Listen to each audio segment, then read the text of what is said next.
Isang babae ang natrap sa loob ng elevator dahil pinutol ng mga tauhan dito ang kuryente. At alam nyo ba, pagkatapos ng isang buwan ay dun pa lamang natagpuan ang bangkay niya.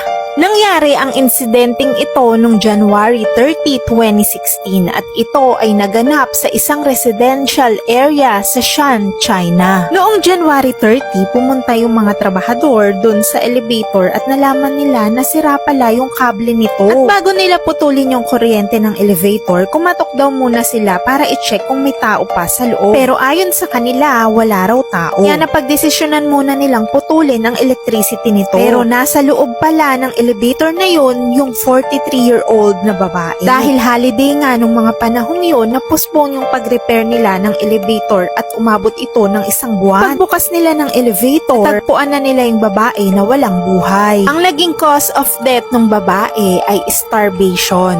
At yung mga maintenance workers naman ay nakasuhan ng involuntary manslaughter.